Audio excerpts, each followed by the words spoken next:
ആ ചിരി, ലോകത്ത് ആരെയും മയക്കിക്കളയുന്ന ആ ചിരി. പാർട്ടിക്കുള്ളിൽ നിന്ന് തന്നെ ആരെങ്കിലും പറഞ്ഞിട്ടുണ്ട് അപ്പുകുട്ടാ ഓവറാക്കി ചളവാക്കലാണ് ആക്കിയതാണല്ലേ ഈ മൂഡ് വിട്ട് വേറെ ഞാൻ ചിരിച്ചു തുടങ്ങിയ പിന്നെ നിങ്ങൾ ചിരി നിർത്തില്ല. എന്താണ് ഇപ്പൊ പിരായിരിയിലെ ഒരു അവസ്ഥ?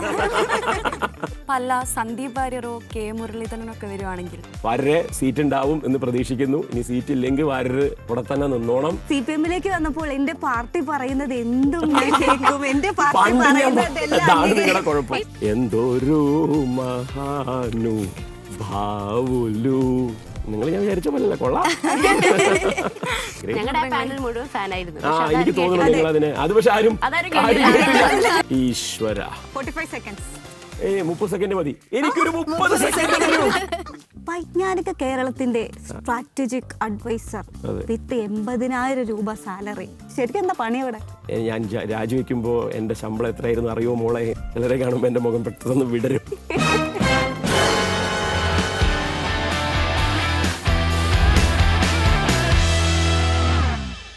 നമ്മളിന്ന് ഹോട്ട് സീറ്റിലേക്ക് കൊണ്ടുവന്നിരിക്കുന്നത് പലർക്കും പല ചോദ്യങ്ങളും ചോദിക്കാനുള്ള ഒരാളെയാണ്. അദ്ദേഹത്തിൻ്റെ കയ്യിൽ അതിനുള്ള പല ഉത്തരങ്ങളും ഉണ്ടായിരിക്കും. അപ്പോൾ മുൻ കോൺഗ്രസ് നേതാവ്, ഇപ്പോഴത്തെ CPM നേതാവ് ഡോക്ടർ P. സരനാണ് ഇന്ന് പൊളിറ്റിക്കൽ ടീയിൽ നമ്മളോടൊപ്പം ഒരു ചായ കുടിക്കാൻ ഉള്ളത്. ആക്കിയതാണല്ലേ അതിന്റെ സഖാവ് സരിനെ ആ വിളി കേൾക്കുമ്പോൾ ഒന്നുകൂടി വിളി എന്ന് പറയാൻ തോന്നാറില്ലേ ഇപ്പോൾ? സ്വാഭാവികമായിട്ടും അങ്ങനെയൊക്കെ തന്നെയാണ് നമ്മളെ പരുവപ്പെടുത്തിയെടുക്കുന്നത്. കാരണം ആ വിളിക്കൊരു സുഖമുണ്ട്. മറ്റിടത്ത് ഉള്ള വിളിയൊക്കെ ചീത്ത വിളിയാ. മനസ്സിലായോ? തന്തയ്ക്ക് വിളിയാണെന്നുള്ളതാണ് അതിൻ്റെ യഥാർത്ഥ വാക്ക്. പക്ഷേ ഞാൻ ആ പൊളിറ്റിക്കലി ഇൻകറക്റ്റ് ആയിട്ടുള്ള വാക്ക് ഉപയോഗിക്കുന്നില്ല. രാഷ്ട്രീയത്തിൽ വേണ്ടത് പരസ്പര ബഹുമാനമല്ലേ? അതാദ്യം ശീലിക്കേണ്ടത് പാർട്ടിക്കകത്താണെന്ന് വിശ്വസിക്കുന്ന ആളാണ് ഞാൻ. അതൊക്കെ ഒരു കോൺഗ്രസ് മനസ്സോടുകൂടി CPM-ലേക്ക് വന്നൊരു ആളാണെന്ന് ഇടയ്ക്ക് എപ്പോഴോ പറഞ്ഞിട്ടുണ്ട്. ഇപ്പോഴും അതേ കോൺഗ്രസ് മനസ്സോടുകൂടി തന്നെയാണോ? കോൺഗ്രസിന്റെ മനസ്സെന്താന്ന് എനിക്കറിയില്ല. പക്ഷേ കോൺഗ്രസ് മനസ്സെന്താണ് നിങ്ങളെക്കാട്ടിൽ അതാ ഞാൻ പറയുന്നത്. അത് ഈ കോൺഗ്രസ്സുകാരുടെ മനസ്സാണ് ഇപ്പോൾ കോൺഗ്രസിന്റെ മനസ്സ്. അങ്ങനത്തെ ഒരു പ്രശ്നമുണ്ട്. കോൺഗ്രസ് എന്തിനെയാണോ പ്രതിദാനം ചെയ്തിരുന്നത് അതിനെയാണല്ലോ നമ്മൾ ഈ കോൺഗ്രസ് മനസ്സ് എന്ന് വിളിക്കേണ്ടത്. അത് ഐഡിയോളജിക്കൽ ആയിട്ടുള്ള ഒരു പൊസിഷനിങ് ആണ്. സെക്യുലർ ആവുക, ഡെമോക്രാറ്റിക് ആവുക, പിന്നെ തുല്യതാബോധം കൊണ്ടുവരിക എന്നുള്ളതൊക്കെയാണ് അതിൽ ഞാൻ മനസ്സിലാക്കിയിരിക്കുന്നത്. എനിക്കതൊക്കെ ഉണ്ട് ഇപ്പോഴും ആ വെർച്യൂസ്. അപ്പോൾ ആ ഒരു തുല്യത കിട്ടാത്തത് കൊണ്ട് തുല്യതയുടെ പ്രശ്നം അങ്ങനെയല്ല പറയുന്നത്. അവസരങ്ങൾക്ക് ഉള്ള തുല്യത എന്നുള്ളതിനൊപ്പം തന്നെ മനുഷ്യനെ പരസ്പര ബഹുമാനത്തോടു കൂടി കാണുക എന്നുള്ളതിൻ്റെയും കൂടി തുല്യത എന്നുള്ള വാക്കിനൊരു അർത്ഥം ഉണ്ടല്ലോ. അപ്പോൾ ഇപ്പോൾ സരിൻ ചേട്ടന് വയസ്സൊന്നും അത്ര ആയിട്ടില്ല. നിങ്ങളെക്കാളും കുറച്ചൊന്നും കൂടും. ആ വിളി എങ്ങനെയപ്പോ ഞാനായിട്ട് വിളിപ്പിക്കാന്ന് വെച്ചിട്ടാ. സരിൻ ബ്രോ, ഇപ്പോ ഇടതുപക്ഷത്തിൽ നിന്നപ്പോ ആ ഒരു ബഹുമാനം ആവോളം കിട്ടുന്നുണ്ടോ? തീർച്ചയായിട്ടും. ഞാനത് പറഞ്ഞത്, നമ്മൾ എന്തിനെയാണ് ഡിഫൈൻ ചെയ്യാൻ ശ്രമിക്കുന്നത്? ആ ഡിഫൈൻ ചെയ്യാൻ ശ്രമിക്കുന്നത് നമ്മുടെ കണ്ടക്റ്റിൽ നമ്മൾ എങ്ങനെയാണോ പേഴ്സണലി ബിഹേവ് ചെയ്യുന്നത് എന്നുള്ളത് മുതൽ തുടങ്ങി ജനങ്ങളുടെ മുമ്പിൽ ഡെമോൺസ്ട്രേറ്റ് ചെയ്യുന്നതും ജനങ്ങളെ അതിനുവേണ്ടി സ്വരുക്കൂട്ടുന്നതുമായിട്ടുള്ള ഒരു പ്രോസസ്സിനെയാണല്ലോ പൊളിറ്റിക്കൽ പ്രോസസ്സ് എന്ന് പറയുന്നത്. അതാവോളം ചെയ്യാൻ പറ്റുന്നുണ്ട്, അറിഞ്ഞ് ചെയ്യാൻ പറ്റുന്നുണ്ട്. കോൺഗ്രസ് വിട്ട സമയത്ത് സോഷ്യൽ മീഡിയയിലൊക്കെ ഏറ്റവും കൂടുതൽ കണ്ടത് സീറ്റിന് വേണ്ടി പാർട്ടി വിട്ടു എന്നാണ്. ശരിക്കും സരിൻ ബ്രോ എന്തിനാണ് കോൺഗ്രസ് വിട്ടത്? അതിപ്പോൾ ഉത്തരം കിട്ടിയിട്ടില്ല കേരള സമൂഹത്തിന്. എന്നാലും ഒരു കിട്ടിയില്ലേ? പറയാൻ വേണ്ടി പറയില്ല. ആള് പാർട്ടിയിലില്ല എന്നാണ് ഞാൻ മനസ്സിലാക്കുന്നത്. വിമൻ ഇൻ ജേർണലിസം എന്ന് പറഞ്ഞിട്ടുള്ള ഒരു സംഘടന, ഈ വിമൻ ഇൻ സിനിമ കളക്റ്റീവ് പോലെ ഒരു സംഘടന, 900-ഓളം ഇന്ത്യയിലെ ജേർണലിസം ഫീൽഡിൽ നിൽക്കുന്ന വനിതകൾ ചേർന്ന് കോൺഗ്രസിൻ്റെ പ്രസിഡന്റിനും രാഹുൽ ഗാന്ധിക്കും പ്രിയങ്ക ഗാന്ധിക്കും ഒരു കത്ത് കൊടുത്തു. 4-5 ദിവസം മുന്നെയാണ്. ആ കത്തിൻ്റെ ഉള്ളടക്കമാണ് കോൺഗ്രസ് നേരിടുന്ന ക്രൈസിസ്. സരൻ എന്തായാലും ഇടതുപക്ഷത്ത് വന്നല്ലോ, എന്തിനാ ഞങ്ങളുടെ കുടുംബകാര്യങ്ങൾ നോക്കി ഇങ്ങനെ നിൽക്കുന്നത്? ആ ചോദ്യത്തിന് ഞാൻ വേണമെങ്കിൽ അംഗീകരിക്കാം. പക്ഷെ അത് കുടുംബകാര്യം ഞാൻ നോക്കുന്നൊന്നുമില്ല. പൊളിറ്റിക്കൽ വിമർശനങ്ങൾ നടത്തുമ്പോൾ ഞാൻ പറയുമ്പോൾ മാത്രം അത് അങ്ങനെ ആയി പോകുന്നതാ. CPM-ൽ ചെന്നിട്ടേ അവിടെ ബിലോങ് ചെയ്യാൻ അല്ലെങ്കിൽ അവരിൽ ഒരാളായിട്ട് മാറാൻ എക്സ്ട്രാ എഫേർട്ടുകൾ ഇടേണ്ടി വരുന്നുണ്ടോ? ഈ ചോദ്യങ്ങളൊരു പ്രശ്നമുണ്ട് കേട്ടോ. ഈ ആദ്യം പറഞ്ഞപ്പോൾ ഈ കോൺഗ്രസ് എന്ന് പറയുമ്പോൾ നമ്മുടെ എന്നൊരു തോന്നിപ്പിക്കുന്ന രീതിയിൽ ചോദിക്കുകയും CPM എന്ന് പറയുമ്പോൾ അവിടെ ചെന്നിട്ട് എന്നൊക്കെ പറയുകയും ചെയ്യുന്നതിൻ്റെ ഒരു പ്രശ്നമുണ്ട്. ഇവിടെ എന്ന് പറഞ്ഞാൽ മതിയായിരുന്നു ഇവിടെ. അപ്പോൾ പിന്നെ എനിക്ക് ആ ഉത്തരം പറയുമ്പോൾ ഒരു സുഖം കിട്ടുമായിരുന്നു. ഇവിടെ വന്നിട്ട് എന്ന് പറയുമ്പോൾ ഓക്കെ, അപ്പൊ ഞാൻ അങ്ങനെ മാറ്റി. അല്ല, ഞാൻ വെറുതെ പറഞ്ഞതാ, ഞാനൊന്ന് ചൊറിയാൻ വേണ്ടി പറഞ്ഞതാ. CPM-നുള്ളിൽ ആ ചോദ്യം കംപ്ലീറ്റ് ചെയ്യാൻ ഞാൻ സമ്മതിച്ചില്ല തോന്നുന്നു. എന്താ അല്ല, പറഞ്ഞത്? അങ്ങനെ ഒരു എക്സ്ട്രാ എഫേർട്ടുകൾ ഇടേണ്ടതായിട്ട് തോന്നിയിട്ടുണ്ടോ ഇവിടെ? ഞാൻ അങ്ങനെയൊന്നുമില്ല. ഞാനിവിടെ കോഴിക്കോട് മെഡിക്കൽ കോളേജിൽ പഠിച്ച ആളാണ്. ആ പഠിക്കുന്ന കാലം മുതൽ പൊളിറ്റിക്കലായിരിക്കണം എന്നുള്ള വാശിയുള്ള ഒരാളാണ്. അപ്പോൾ നമ്മൾ പൊളിറ്റിക്സ് എന്ന് പറഞ്ഞാൽ നമ്മുടെ അഭിപ്രായങ്ങളും നിലപാടുകളും ഉണ്ടായിരിക്കുക എന്നുള്ളതും അതിൽ സന്ധി ചെയ്യാതിരിക്കുക എന്നുള്ളതാണ്, കോംപ്രമൈസ് ചെയ്യാതിരിക്കുക എന്നുള്ളതാണ്. അപ്പോൾ അതിന് വേണ്ടിയിട്ടുള്ള ബോധപൂർവമായ എഫേർട്ട് എല്ലായിടത്തും എല്ലായ്പ്പോഴും ഇടണം. അത്ര തന്നെ ഉള്ളൂ. അത് പൊളിറ്റിക്സ് എഫേർട്ട്ലെസ് ആയിട്ടുള്ള ഒരു എക്സസൈസ് അല്ല, എഫേർട്ട് ഇടണം. പക്ഷേ ആ എഫേർട്ട് ആസ്വദിച്ചാണ് ഇടേണ്ടത്. ഇപ്പോൾ CPM-ൽ ആ ഒരു ഹോം ഫീലിംഗ് കിട്ടിയെന്നാണ് പറയുന്നത്. അതെ, അത് നമ്മൾ പറയില്ലേ, നമ്മളത് ഒരു ഫീലിംഗ് എന്ന് പറയുന്ന സാധനത്തിനുള്ള സ്പേസ് CPM-ലുണ്ട്, അത് അപ്പുറത്തില്ല. അത് പൊതുവിൽ എനിക്ക് തോന്നുന്നു കേരളം വകവെച്ച് കൊടുക്കുന്ന ഒരു ഡിസ്കൗണ്ടിങ് ഫാക്ടറും കൂടിയാണ് കോൺഗ്രസ്സിൽ ഇങ്ങനെയൊക്കെയാണ്. അത് കുഴപ്പമില്ല. പക്ഷേ CPM-ൽ ജനത്തിന് തന്നെ ഒരു പൊതുബോധ്യമുണ്ട്, ഇങ്ങനെയൊന്നും ആവാൻ പാടില്ല CPM എന്നുള്ളതിൻ്റെ. അപ്പോൾ അതല്ലാതെ തന്നെ CPM കൊണ്ട് നടക്കുന്ന ഒരു പൊളിറ്റിക്കൽ ഡെമോൺസ്ട്രേഷൻ കൂടി തന്നെയാണത്. കോൺഗ്രസ് CPM-ലേക്ക് വന്ന സമയത്ത് CPM എന്ന് പറയുന്നത് ഒരു സംഘടനാപരമായി വളരെ ഒരു പാർട്ടിയാണ്. അപ്പോൾ കോൺഗ്രസ് എന്ന് പറയുന്നത് രണ്ടും രണ്ട് തട്ടിലാണ്. അപ്പോൾ CPM-ലേക്ക് വന്നിട്ടാകുമ്പം എങ്ങനെയായിരുന്നു ആ ഒരു മാറ്റം? ഒരു കുത്തഴിഞ്ഞ സംവിധാനത്തിൽ നിന്ന് കുത്തഴിയാത്ത സംവിധാനത്തിലേക്ക് വന്നതിൻ്റെ എന്നുള്ളതാണല്ലോ അർത്ഥം. എനിക്കത് ഞാൻ പറഞ്ഞല്ലോ, ഞാൻ എന്തായിരുന്നു എന്നുള്ളതാണ് എൻ്റെ പ്രശ്നം ഉണ്ടാവേണ്ടത്. ഞാൻ അങ്ങനെ കുത്തഴിഞ്ഞ ഒരാളല്ല എന്നുള്ളത് കൊണ്ടും ഞാൻ ഡിസിപ്ലിൻഡ് ആണ് എന്നുള്ള എൻ്റെ ഒരു വിലയിരുത്തലുണ്ട്. ആ ഡിസിപ്ലിൻഡ് ആയിരിക്കുന്ന ഒരാൾക്ക് ഇടതുപക്ഷം നൽകുന്ന സ്പേസ് എത്രത്തോളമാണ് എന്നും സംഘടനയ്ക്കുള്ളിൽ നിന്നുകൊണ്ട് എന്തൊക്കെ ചെയ്യാൻ പറ്റും എന്നുള്ളതും നമ്മൾ ഓരോ ദിവസവും നമ്മൾ അത് എക്സ്പീരിയൻസ് ചെയ്ത് മുന്നോട്ട് പോകുന്ന രീതിയാണ്. അതുകൊണ്ട് അതിലൊരു പ്രശ്നവും എനിക്കൊരു കോൺഫ്ലിക്റ്റ് വന്നിട്ടില്ല എന്നാണ് എൻ്റെ ബോധ്യം. അവിടെ കോൺഗ്രസ്സിൽ സൈബർ വിങ് ആണല്ലോ നോക്കിയിരുന്നത്. ഇപ്പം ഈ CPM-ലേക്ക് വരുമ്പോൾ അതിലെങ്ങനെ മാറ്റമുണ്ട്? അതായത് ഒരു സൈബർ, ഞാൻ കോൺഗ്രസിൻ്റെ സൈബർ സംവിധാനത്തെ ഉണ്ടാക്കിയെടുക്കുന്നതിൽ പങ്കുവഹിച്ച ഒരാളാണ് എന്നുള്ളത് മാത്രമേ ഉള്ളൂ. ഒരുപാട് പേര് ചേർന്ന് തന്നെ അന്ന് അവിടെയും ഓരോന്ന് ചെയ്തിരുന്നത്. കോൺഗ്രസ്സിൽ അത് എങ്ങനെയാണ് എന്നുള്ളത് ഇപ്പോൾ ഒരുപക്ഷെ പ്രത്യേകിച്ച് കഴിഞ്ഞ 6 മാസമൊക്കെ ആയിട്ട് കൂടുതൽ വെളിപ്പെട്ടുകൊണ്ടിരിക്കുകയാണ്. ഒരു തരത്തിലും എന്താ പറയുക, ചോദിക്കാനും പറയാനും ആളില്ലാത്ത വിധമുള്ളൊരു സംവിധാനമാകുമ്പോൾ ഞാൻ പറയുന്നതാണ് ശരിയെന്ന് വാദിച്ച് ചെയ്യിക്കാൻ ഏതറ്റവും വരെയും പോകുന്ന ഒരു കൂട്ടം. അങ്ങനെയായി അത് മാറുന്നുണ്ട് എന്നാണ് പൊതുസമൂഹം വിലയിരുത്തുന്നത്, മനസ്സിലാക്കുന്നത്.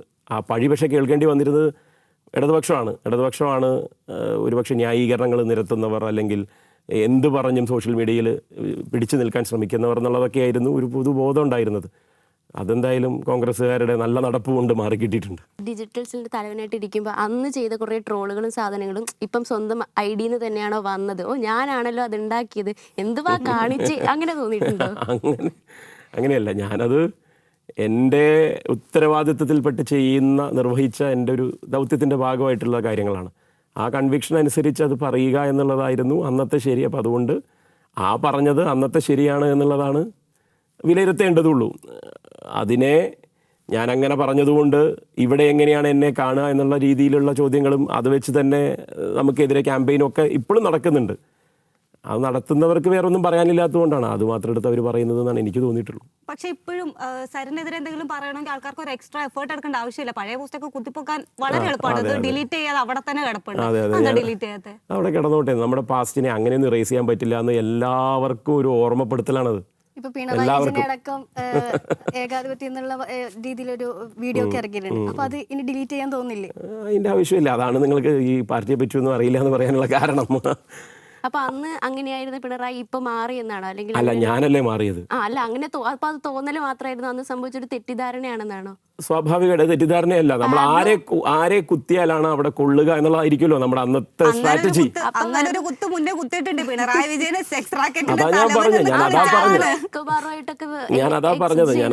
പറഞ്ഞത് അന്ന് ആരെ അടിക്കുമ്പോഴാണ് കൊള്ളുക എന്ന് ആലോചിച്ചിട്ടാണല്ലോ നമ്മൾ അടിക്കുക, മർമ്മത്തിലടിക്കുക എന്ന് പറയുന്നത്.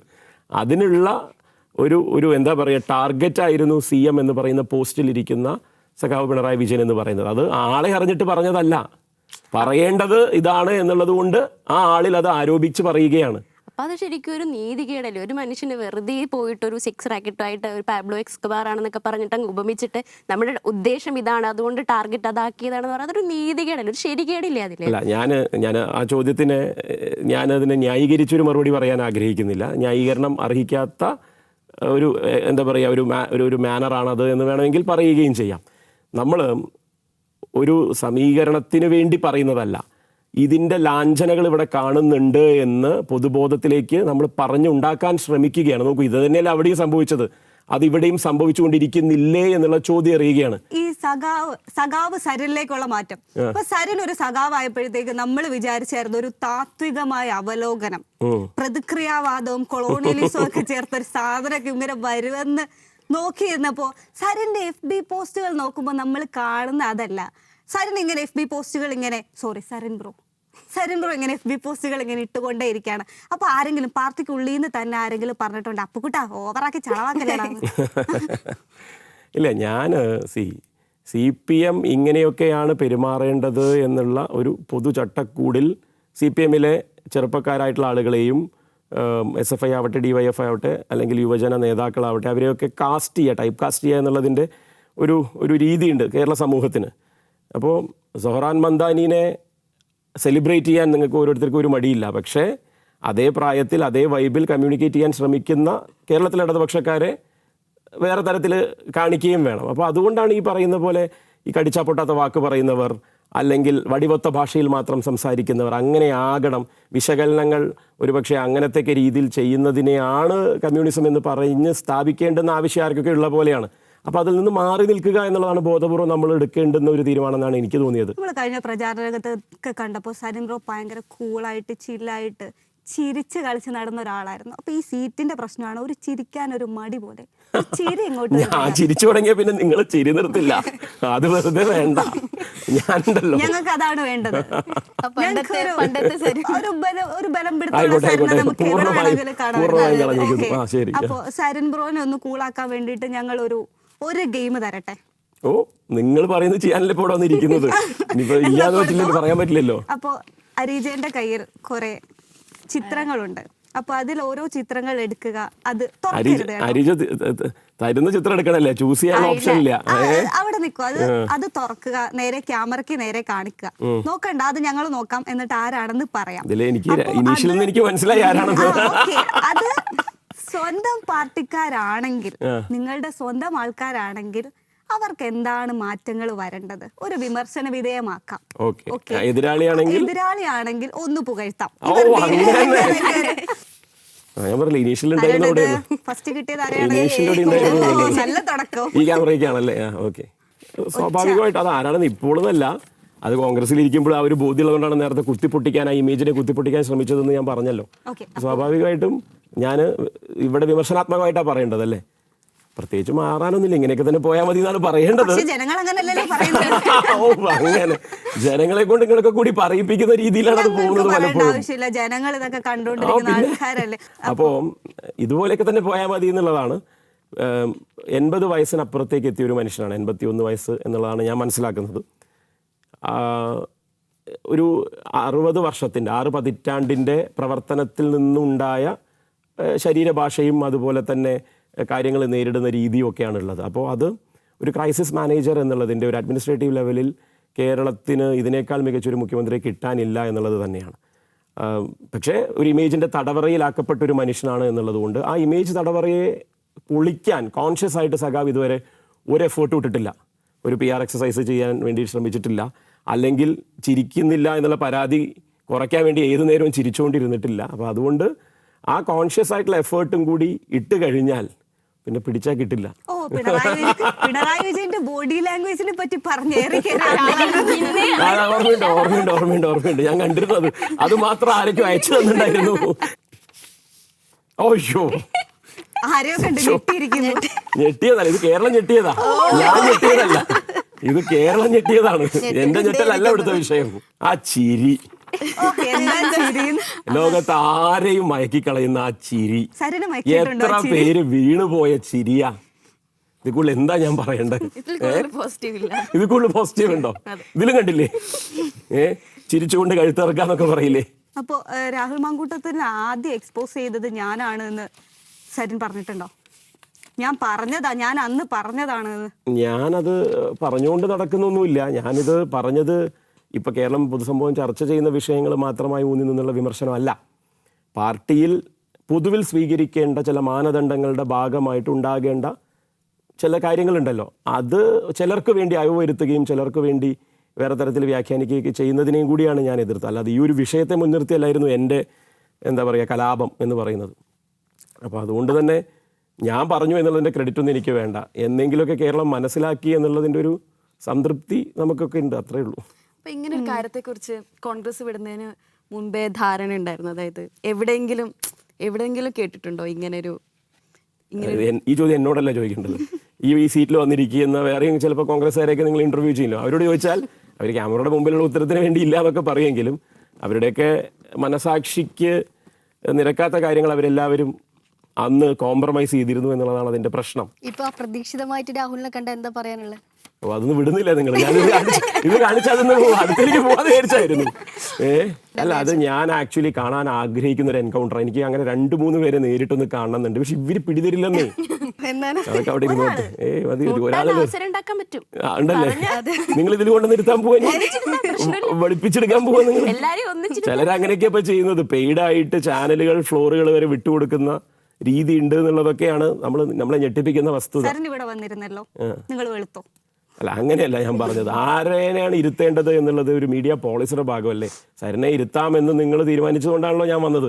ഞാൻ വലിഞ്ഞു കയറി വന്നിരുന്നതല്ല.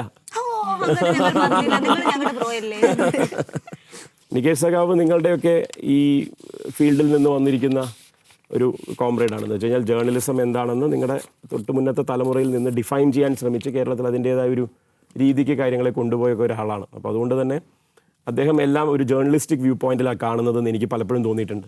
പ്രാക്ടിക്കൽ പൊളിറ്റിക്സിൽ അത് തന്നെ ആകണമെന്നില്ല എല്ലായ്പ്പോഴും. അപ്പോൾ അദ്ദേഹം ഒരു പൊളിറ്റീഷ്യനും കൂടിയാണ്. ഒരിക്കൽ പണ്ട് മത്സരിച്ച ആളാണ്.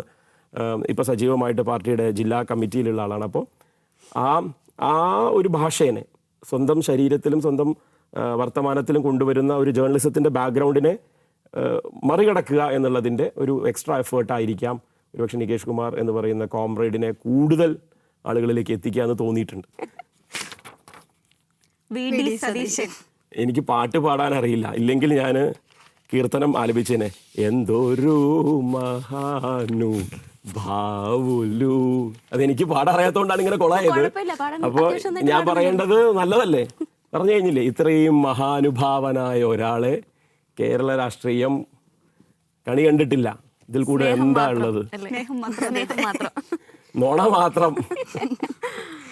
നല്ലതേ പറയാൻ പാടുള്ളൂ എന്നുള്ളത് കൊണ്ടാണ് ഞാൻ അങ്ങനെ പറഞ്ഞതെന്നെങ്കിലും ഇനി ഇത് എഡിറ്റ് ചെയ്ത് വേറെ കോണ്ടെക്സ്റ്റിലൊക്കെ വിടും. കാരണം കാലം അങ്ങനത്തെയാണ്. ഇതിൽ പറഞ്ഞ സാധനം വെച്ച് കണ്ടോ അയാൾക്ക് ഇന്ന് തിരിച്ചറിവ് വന്നു എന്ന് പറഞ്ഞ് കറക്റ്റ് എന്നൊക്കെ പറഞ്ഞ് സാധനം എവിടെയൊക്കെ വരും. അത് നമ്മൾ ഇരുതല മുറിച്ചുള്ള വാളാണ് ഈ പബ്ലിക് വാള്. ചിലരെ കാണുമ്പോൾ എൻ്റെ മുഖം പെട്ടെന്ന് വിടരും. ഇത് നല്ലതേ പറയാൻ പാടുള്ളൂ അല്ലേ? ഷോ, എങ്ങനെയാണിത്? ഇതൊക്കെ ഞാൻ എങ്ങനെയാണ് പറയുക എന്നുള്ളതാണ്. ഒരുപക്ഷെ കേരളത്തിന് നമ്മൾ ഓരോ കാലഘട്ടവും അർഹിക്കുന്ന പൊളിറ്റീഷ്യൻസാണ് നമുക്ക് കിട്ടുക. അതിപ്പോൾ എല്ലാവരും പറയാറുണ്ട് നമ്മൾ അർഹിക്കുന്നതാണ്, നമ്മൾ you get what you deserve എന്ന് എപ്പോഴും പറഞ്ഞ് നമ്മൾ ന്യായീകരിച്ച് രക്ഷപ്പെടുന്ന ഒരു സ്റ്റേറ്റ്മെൻറ്റാണത്. അപ്പോൾ എനിക്ക് തോന്നുന്നു കേരളത്തിൻ്റെ പ്രകടനപരത എന്ന് പറയുന്ന ഒരു സാധനമുണ്ട്. എന്ന് വെച്ച് കഴിഞ്ഞാൽ എക്സിബിഷനിസം. ഞാൻ ഇന്നതൊക്കെയാണെന്ന് കാട്ടിക്കൂട്ടുക എന്ന് പറയും, അതിൻ്റെ ഉസ്താദാണ്. പക്ഷെ അങ്ങനെയല്ലല്ലോ ഞാൻ പറയേണ്ടത്, നല്ലതായിട്ട് അതിനെ പറയണ്ടേ. അപ്പോൾ അതിനിപ്പോൾ എങ്ങനെയാണ് ഇപ്പോൾ പോളിഷ് ചെയ്ത് പറയാമെന്നാണ് ഞാൻ ആലോചിച്ചുകൊണ്ടിരിക്കുന്നത്. അപ്പോൾ ആളുകൾക്ക് വേണ്ടത് എന്താണെന്ന് അറിഞ്ഞ് ഡെലിവറി ചെയ്ത് പിടിച്ചു നിൽക്കാനും പിടിച്ചു കയറാനും ഒക്കെ സ്കിൽഡായിട്ടുള്ള വേറൊരു മഹാനുഭാവലു. ഇതെന്താണിത്? സ്വാഹ സ്വരാജ് എന്നാണ്. സ്വാഹെന്ന് മാത്രമേ കാണുന്നുള്ളൂ. പിന്നെ ഞങ്ങൾക്ക് അടുത്ത എയറിലേക്കുള്ള ടിക്കറ്റ് സ്വരാജ് കോമ്രേഡിനെ ഞാൻ നേരത്തെ നികേഷ് കോമ്രേഡുമായി ബന്ധപ്പെടുത്തി പറഞ്ഞ പോലെയാണ്. സ്വരാജ് കോമ്രേഡ് എനിക്ക് തോന്നുന്നു ഈ പാർട്ടിക്കുള്ള ഏറ്റവും വലിയൊരു അസറ്റാണ്. അപ്പോൾ അദ്ദേഹം ഈ പറഞ്ഞ പോലെ ക്രൗഡിന് വേണ്ടത് എന്താണ്? ഒരു ഇലക്ഷൻ, ഒരു കാൻഡിഡേറ്റ് ആയിക്കഴിഞ്ഞാൽ പിന്നെ നമ്മളല്ല, നമ്മൾ വോട്ടർമാരുടെ ആളാണ്. എന്നുവെച്ചിട്ട് വോട്ടർമാർ പറഞ്ഞത് മുഴുവൻ ചെയ്യാന്നുള്ളതല്ല. പക്ഷേ വോട്ടർമാരിലേക്ക് സ്വരാജ് കോമ്രേഡിനെ ഇറങ്ങി ഒരു ക്യാമ്പയിൻ തന്നെ നടന്നില്ല. എനിക്കൊരു വോട്ടുണ്ടായിരുന്നെങ്കിൽ എന്ന് കേരളത്തിൻ്റെ പല ഭാഗത്തിരിക്കുന്നവർ പറഞ്ഞിരുന്ന ഒരു ക്യാമ്പയിൻ നടന്നിരുന്നു. അത് സത്യസന്ധമായി പറഞ്ഞതാണ്. അപ്പോൾ സ്വന്തം ആ മണ്ഡലത്തിലെ തന്നെ വോട്ടർമാർക്ക് അത് അവർക്ക് വോട്ടുള്ളവരാണ്. ആ വോട്ടുള്ളവരിലേക്ക് ബെസ്റ്റ് ഓപ്ഷൻ ഞാനാണ് എന്ന് അദ്ദേഹത്തിൻ്റെതായിട്ടുള്ള മാനറിസങ്ങൾ കൊണ്ടല്ല കൺവേ ചെയ്യാൻ ശ്രമിക്കുക. അദ്ദേഹം പറയുന്ന വാക്കുകളിലൂടെ നിങ്ങൾ വിലയിരുത്തൂ എന്നാണ് അദ്ദേഹം എല്ലായ്പ്പോഴും നിർബന്ധപൂർവ്വം പറയുക. പക്ഷേ വാക്കുകൾ വളച്ചൊടിക്കപ്പെടുന്ന ഈ കാലത്ത് വ്യക്തികളെ വിമർശനത്തിന് അവരുടെ സത്യസന്ധതയെ എന്താ പറയുക വില കൊടുക്കുന്ന ഒരു കാലത്ത് അത് വെച്ചൊക്കെ വിലയിരുത്തുന്ന സമയത്ത് ഈ പറയുന്നതിൻ്റെ ഒരു തരത്തിലും ഇപ്പോൾ സ്വന്തം ഇൻസ്റ്റാഗ്രാമിൽ പൂക്കളുടെ മാത്രം ഫോട്ടോ ഉള്ള ഒരു പൊളിറ്റീഷ്യൻ നിങ്ങൾക്ക് അറിയുമോ? ഇൻസ്റ്റ എന്ന് പറഞ്ഞാൽ നിങ്ങളുമായിട്ട് കണക്ട് ചെയ്യുന്ന ഒരു സാധനമാണ്. ഞാൻ നേരത്തെ പറഞ്ഞ വോട്ടർമാരുമായിട്ട് കണക്ട് ചെയ്യുന്നത് പോലെ നിങ്ങളുമായിട്ട് കണക്ട് ചെയ്യുന്നത് പോലെ. അപ്പോൾ ഈ സങ്കേതങ്ങളെ നിർബന്ധപൂർവ്വം ഉപയോഗിക്കണം എന്നുള്ള ആ അവസാനത്തെ ഒരു തീരുമാനം കൂടി അദ്ദേഹം എടുത്തു കഴിഞ്ഞുണ്ടല്ലോ, നേരത്തെ പറഞ്ഞ പോലെ പിടിച്ചാൽ കിട്ടില്ല. പറയാനുണ്ട് ഒരുപാട്. അപ്പോൾ ആ മൂടൊക്കെ ഒന്ന് മാറ്റിയിട്ട് നമുക്ക് കുറച്ചൊന്ന് ബാക്കിലേക്ക് പോയാൽ എന്താണ് ഇപ്പൊ പിരായിരിയിലെ ഒരു അവസ്ഥ? ഇത് താത്വികാലോചനത്തിന്റെ ആളാണല്ലേ പിരായിരിനെ പറ്റി ഒരു അക്ഷരം അല്ല, ഞാൻ അതിലൊക്കെ സത്യം പറഞ്ഞാൽ ഭയങ്കരമായിട്ട് സന്തോഷിക്കുന്ന ഒരാളാണ്. എന്ന് വെച്ച് കഴിഞ്ഞാൽ നമ്മളിലൂടെ ഒരു സ്ഥലപ്പേരൊക്കെ ഫേമസ് ആവുക എന്ന് പറഞ്ഞാൽ ഇപ്പോഴും ഒരു പിരായിരിക്കാരനെ കൊണ്ട് കൂട്ടിയാൽ കൂടിയില്ല, നമ്മൾ വേണ്ടി വന്നു. അവിടുത്തെ ഒരു പഞ്ചായത്താണത്. പാലക്കാട് അസംബ്ലിയിലെ 3 പഞ്ചായത്തുകളിൽ ഒന്നാണ് പിരായിരി. മറ്റ് 2 പഞ്ചായത്ത് ആളുകൾ ഇപ്പോൾ ചർച്ചയിലില്ല. മാത്തൂരും കണ്ണാടിയും ആളുകൾക്ക് അറിയില്ല, പക്ഷെ പിരായിരി ഇപ്പോഴും അറിയും. പിന്നെ ഒന്ന് മുനിസിപ്പാലിറ്റിയാണ്. അപ്പോൾ ഞാൻ ആ വിശകലനത്തിൻ്റെ ഇടയിൽ ഓരോ റൗണ്ടിൽ ഏതൊക്കെ സ്ഥലം ഉണ്ടെന്നൊക്കെ പറഞ്ഞതിൽ പിരായിരിയിൽ നമ്മൾ പ്രതീക്ഷ വെച്ച് പുലർത്തിയിരുന്നു. അപ്പോൾ പിരായിരി നമ്മുടെ പ്രതീക്ഷയ്ക്കൊത്ത് വന്നില്ല എന്നുള്ളതുകൊണ്ട് തന്നെ അതിൽ കയറിയ ആളുകൾ പിടിച്ചതാണ് ഈ കാരണം. പിരായിരി പഞ്ചായത്തിൽ ഇലക്ഷൻ നടന്നു. ഇപ്പോൾ സജീവമായിട്ട് നമുക്കൊക്കെ ഇടപെടാനൊക്കെ പറ്റി. പക്ഷെ പിരായിരി പഴയ പിരായിരിയായിട്ട് തന്നെ നിൽക്കുകയാണ്. പാലക്കാട് സരിൻ ബ്രോ മത്സരിക്കാൻ സാധ്യതയുണ്ടോ? പാർട്ടിയുടെ തീരുമാനങ്ങളാണ് അതൊക്കെ. ആരെ ഫീൽഡ് ചെയ്യണമെന്ന് പാർട്ടിയാണ് തീരുമാനിക്കുക. ഇപ്പോൾ ഈവൻ കഴിഞ്ഞ ഇലക്ഷനിൽ പോലും പാർട്ടി സരിനെ സ്ഥാനാർത്ഥിയാക്കാൻ തീരുമാനിച്ചതാണ്. അപ്പോൾ അതുകൊണ്ട് തന്നെ ഇത്തവണയും അത് എന്തൊക്കെ വിലയിരുത്തലുകളുടെ അടിസ്ഥാനത്തിലാണ് എന്നുള്ളതൊക്കെ പാർട്ടിയാണ് കമ്മ്യൂണിക്കേറ്റ് ചെയ്യുന്നത്. ഏത് മണ്ഡലമായിരിക്കും? ഒരു 3 മണ്ഡലം തന്നാൽ പാലക്കാട്, ഒറ്റപ്പാലം, ഷൊർണൂർ, ഒരെണ്ണം ഒരു മണ്ഡലം ഏത് മണ്ഡലമായിരിക്കും? ഇതിലൊന്നും നമ്മൾ വീഴില്ല, മനസ്സിലായോ? കോൺഗ്രസ്സുകാർ ചിലപ്പോൾ വീഴും, നമ്മൾ വീഴൂല. മണ്ഡലം എനിക്ക് ഈ മണ്ഡലത്തിൽ മത്സരിക്കാൻ താല്പര്യമുണ്ട് എന്ന് പറഞ്ഞത് ഏത് മണ്ഡലമായിരിക്കും? മത്സരം വിട്. എനിക്ക് ഇഷ്ടപ്പെട്ട ഒരു മണ്ഡലം പാലക്കാട്, ഒറ്റപ്പാലം, ഷൊർണൂര്. സരിൻ ഇഷ്ടപ്പെട്ട ഒരു മണ്ഡലം. അങ്ങനത്തെ എന്താ പറയാ ചോദ്യങ്ങളിൽ നിന്ന് എന്നിൽ നിന്ന് പ്രതീക്ഷിക്കുന്ന ഉത്തരം നിങ്ങൾക്ക് കിട്ടില്ല. കേരളത്തിലെ ഏതെങ്കിലും മണ്ഡലം പറഞ്ഞാലൊക്കെ ഞാൻ പറയാം. കേരളത്തിൽ 3 മണ്ഡലങ്ങൾ തന്നാൽ അതിൽ ഇഷ്ടപ്പെട്ട ഒരു മണ്ഡലം പറയണം. പാലക്കാട്, ഒറ്റപ്പാലം, നോക്കണേ, ഇത് വേറെ മുതലാണ് കേട്ടോ. ഞാൻ തൃശ്ശൂർ ജില്ലക്കാരനാ. എന്നിട്ട് നിങ്ങൾ ചോദിച്ച 3 മണ്ഡലവും പാലക്കാടാ. അതെന്റെ വിജയമാണെന്ന് വിശ്വസിക്കുന്ന ആളാണ്. കാരണം തിരുവല്ലുവാമല എന്ന് പറയുന്ന പഞ്ചായത്തിന്റെ ഭാഗമായി പഴയന്നൂർ എന്ന് പറഞ്ഞ സ്കൂളിൽ പഠിച്ച് തൃശ്ശൂർ സെന്റ് തോമസ് കോളേജിൽ പ്രീ ഡിഗ്രി ചെയ്ത ഒരാളാണ് ഞാൻ. എനിക്ക് പാലക്കാടുമായിട്ട് യാത്രയ്ക്ക് പോകുന്നു എന്നുള്ളതല്ലാത്ത ഒരു ബന്ധമില്ലാത്ത ഒരു ജില്ലയിൽ ഞാൻ ജോലി രാജിവെച്ച് 33-ാമത്തെ വയസ്സിലേക്ക് അവിടെ വന്ന് ഒറ്റപ്പാലത്തുകാരനായി അവിടെ താമസം തുടങ്ങി. 5-8 വർഷം അവിടെ താമസിച്ച് ഞാനൊരു വീട് വാങ്ങിയത്, ഞാനും സൗമ്യയും കൂടി വാങ്ങിയത് പാലക്കാടാണ് 5-8 കൊല്ലം മുന്നേ. അപ്പോൾ ഈ ഒരു ഐഡൻറ്റിറ്റിയിലേക്ക് എനിക്ക് പെട്ടെന്ന് മാറാൻ പറ്റി എന്നുള്ളതാണ് നിങ്ങൾ ഈ 3 ഓപ്ഷനുകൾ എൻ്റെ മുന്നിലേക്ക് വെക്കുമ്പോൾ ഞാൻ മനസ്സിലാക്കേണ്ടത്. ന്യൂസ് റിപ്പോർട്ടുകളൊക്കെ ഇങ്ങനെ പുറത്തു വരുമ്പോൾ കാണുന്നു ജയിക്കാൻ സാധ്യതയുള്ള മണ്ഡലം മാത്രം സരിന് കൊടുത്താൽ മതി. അതെന്താ പരാജയ ഭീതിയുള്ള ഒരു മണ്ഡലത്തിലേക്ക് ഇറങ്ങി പ്രവർത്തിക്കാനുള്ള ഒരു ആർജവം പി സരിന് ഇല്ലാത്തത് കൊണ്ടാണ്? കേരളത്തിൽ ഏത് മണ്ഡലം ഇപ്പോൾ ഇടതുപക്ഷം ജയിക്കാത്ത? ഏത് മണ്ഡലം 99 ജയിച്ച ആളുകളോടാണ് നിങ്ങൾ ഈ ചോദിക്കുന്നത്. എന്നെ മത്സരിപ്പിക്കണോ വേണ്ടോ എന്നുള്ളത് പോലും പാർട്ടിയുടെ ഈ പറയുന്ന ബെസ്റ്റ് ഫിറ്റ് മോഡലിൽ ആരാ എവിടെ ഫിറ്റ് ആവും എന്നുള്ളതിന്റെ മാത്രം ആനദണ്ഡത്തിലാണ് തീരുമാനിക്കപ്പെടുക. പാലക്കാട് ത്രികോണ മത്സരം അല്ല, അത് നിങ്ങളാണ് ഇതിനെ പറഞ്ഞ് ഈ BJPക്കും കോൺഗ്രസിനും അവിടെ സ്പേസ് ഉണ്ടാക്കി കൊടുക്കുന്നത്. കോൺഗ്രസിന് സ്പേസ് ഉണ്ടാക്കി കൊടുത്തതിന്റെ ദുരനുഭവം ഇപ്പം അനുഭവിച്ചു. ആ മണ്ഡലത്തിൽ ഒരു MLA ഇല്ല. MLA ഉണ്ട്, MLAക്ക് പക്ഷേ മണ്ഡലത്തിൽ വരാൻ പറ്റാത്ത അവസ്ഥയാണ്. അവിടെ ഇല്ല എന്നാണ് ഞാൻ മനസ്സിലാക്കുന്നത്. അതിന് മുന്നേ പറഞ്ഞ് പേടിപ്പിക്കുന്നത് എന്തായിരുന്നു? BJP വരും. അങ്ങനെ BJP വരും എന്നുള്ള പേടിയിൽ കോൺഗ്രസിനെ ജയിപ്പിച്ചാൽ എന്ത് വരുമെന്നും ഇപ്പം മനസ്സിലായി. അവിടെ പൊളിറ്റിക്സ് സംസാരിക്കപ്പെടുന്നില്ല. അതാണ് എൻ്റെ റിഗ്രറ്റ്. അതാണ് പാലക്കാട് മണ്ഡലത്തിൽ പൊളിറ്റിക്സ് സംസാരിക്കപ്പെടാതെ ബാക്കി എല്ലാം സംസാരിച്ച് അവിടെ എന്താ പറയുക ഇടതുപക്ഷം 3ാമതാണ് എന്ന് വരുത്തി തീർക്കുന്നില്ല. വോട്ടിൻ്റെ എണ്ണത്തിലാണ്, അത് അല്ല എന്ന് ഞാൻ പറയുന്നില്ല, ആണ്. പക്ഷേ അതിൻ്റെ റിയാലിറ്റി അതല്ല എന്ന് ഈ ഇലക്ഷനോ അല്ലെങ്കിൽ തൊട്ടടുത്ത ഇലക്ഷനോ തെളിയിക്കും. സരിനാണെങ്കിൽ അവിടെ ജയിക്കുന്നുള്ള ഒരു ഉറപ്പുണ്ടോ? എന്നെ കേന്ദ്രീകരിച്ചിട്ടുള്ള ചോദ്യങ്ങളാക്കി ഇതിനെ മാറ്റേണ്ട ആവശ്യമില്ല. സരിന് പറയാലോ, സരിനാണെങ്കിൽ ജയിക്കുമെന്നുള്ള ആത്മവിശ്വാസം ഉണ്ടോ? അങ്ങനെയല്ല. നമ്മൾ ഉയർത്തിപ്പിടിക്കുന്നത് എന്താണെന്നുള്ള പൊളിറ്റിക്സിനെ ആശ്രയിച്ച് തന്നെ ആയിരിക്കും പാലക്കാട് വോട്ട് ചെയ്യുക. അവിടെ എന്താ പറയുക, ഇപ്പൊ സിനിമാ നടൻ വരുന്നു എന്ന് കേൾക്കുന്നു, പിഷാരടി വരുന്നു എന്ന് കേൾക്കുന്നു, കോൺഗ്രസിന്റെ കാൻഡിഡേറ്റ്.